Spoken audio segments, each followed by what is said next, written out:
If I could make you remember a past that never happened, I wouldn't need to control your future anymore, because every decision you make would be based on a life that I wrote for you.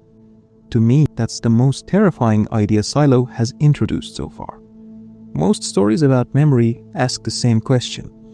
What happens if you lose your memories? But Season 3, Episode 2 of Silo asks something far more disturbing.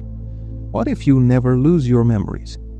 What if you're absolutely certain you remember your past exactly as it happened, but every single memory was written for you from the very beginning? If you haven't seen Silo Season 3 Episode 2 yet, this video contains major spoilers.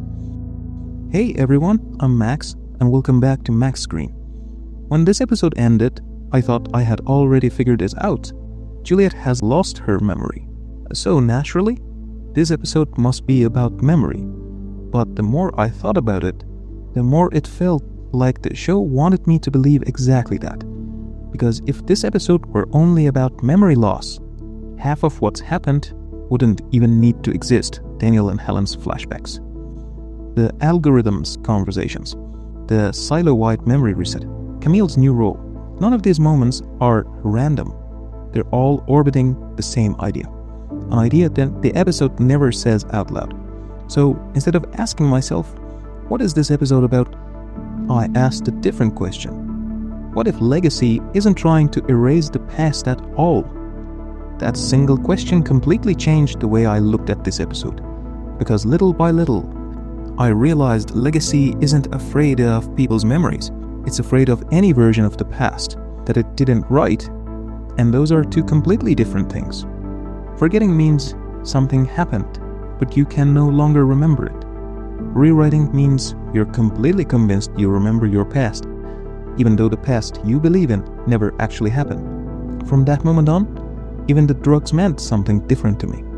Before this episode, I thought the drugs were the real weapon. Now, I don't think they are. The drugs don't make decisions. The drugs don't choose which memories survive. The drugs don't create a new past. They're only a tool. The real power belongs to the one who decides which story gets to survive. History isn't written by the winners. It's written by whoever decides what everyone remembers. And that's exactly what legacy is doing. If you pay close attention, the system isn't simply trying to make Juliet forget. It's constantly introducing her to a new version of her own life. Who she is, why she's here, why she should trust the medication, why every memory that contradicts the official story must simply be another symptom of her condition. It's almost as if Legacy's biggest fear isn't that Juliet remembers something. Its biggest fear is that she believes the wrong story, and that's when one question stayed with me more than any other. If Juliet has forgotten almost everything, why is she still dangerous? Because if memory were the only thing Legacy had taken from her, this story should already be over. But it isn't. Juliet still asks questions, she still notices contradictions, she still refuses to accept answers that don't make sense. And that's when I started to feel that Silo was quietly revealing something much bigger. Maybe memory isn't what defines a person. Maybe memories only tell us what happened. Character decides what we do with it. If that's true, then even without her past, Juliet is still Juliet. Because Legacy managed to attack her memories, but it's never managed to rewrite who she is. And that's why I don't think the turning point of this episode is the moment Juliet spits out her pills. That's only the consequence. The real turning point happened a few minutes earlier. The moment she stops doubting herself and starts doubting the story she's been given. To me, authoritarian systems aren't afraid of people who don't have answers. They're afraid of people who ask questions, because answers end conversations. Questions begin revolutions. And that's exactly what the outsiders do.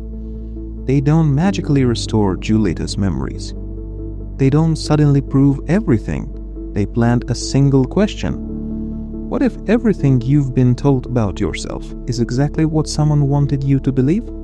From that moment on, Juliet is no longer searching for her memories. she's searching for the truth. But just when you think this is only Juliet's story, the episode suddenly zooms out. The algorithm mentions something that completely changes the scale of everything. A silo-wide memory reset. The moment I heard those words, one thing became clear. Juliet was never the real target. She was the prototype.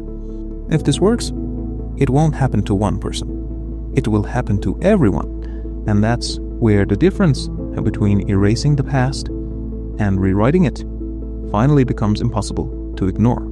If Legacy only wanted to erase memories, the story would end after the reset. But that's not what happens. Because after the page is wiped clean, someone has to write on it again.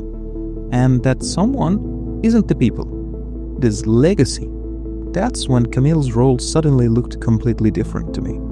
Until now, I thought she was simply carrying out Legacy's orders. But she's much more than that. She's not just a doctor.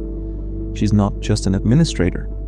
If the reset happens, Camille becomes the narrator of history, the person who decides what everyone will remember from tomorrow onward.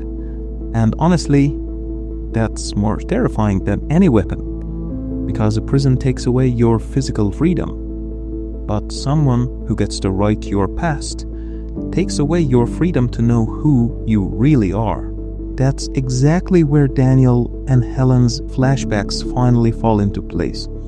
At first, I thought these scenes were simply there to explain the world's backstory, but the more I thought about them, the more I realized they weren't really about the past. They were about the birth of an idea that existed long before the silos were ever built. When Helen talks about soldiers who witnessed events that contradicted the government official narrative, the system never asks itself, what if our version of the story is wrong? It asks a completely different question. How do we make sure these people can never tell a different story? And that changes everything. Because from the very beginning, this was never about discovering the truth. It was about owning the truth. That's when I realized Legacy wasn't created inside the silo. Legacy simply perfected an idea that had already existed. First, a handful of soldiers, then Juliet, and now an entire civilization. Put those three moments together, and a terrifying pattern begins to emerge. What started as a way to silence a few witnesses has evolved into a system capable of rewriting the past for thousands of people. And to me, that's the biggest revelation of this entire episode. Not that people are losing their memories, but that this was never really about memory in the first place. Oh, it has always been about controlling reality itself. The more I thought about Legacy, the more I realized it isn't actually the true villain of this story. The real enemy is the monopoly on narrative.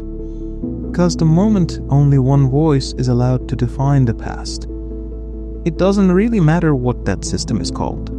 Legacy, a government, an institution, or something else entirely.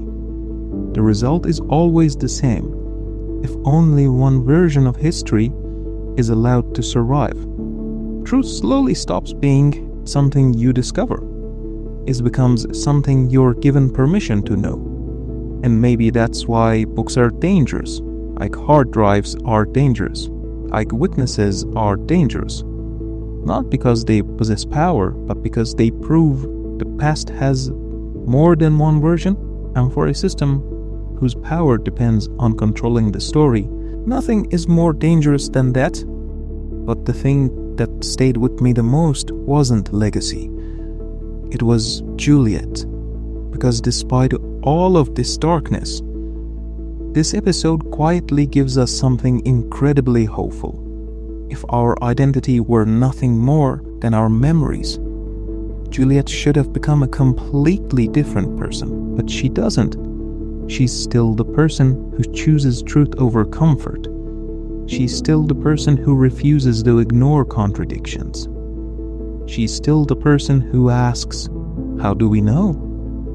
And maybe that's the one thing legacy can never rewrite. Maybe you can manipulate someone's memories, but not their desire to seek the truth. Maybe you can rewrite someone's past, but not their curiosity. And if that's true, then legacy has already lost. The moment it became dependent on rewriting people's history, it admitted something it never wanted anyone to realize. A system that constantly has to rewrite the past is quietly confessing that the truth always finds a way back. But maybe the most important thing this episode left me with had nothing to do with legacy. It had everything to do with us. Because after the credits rolled, one question refused to leave my mind.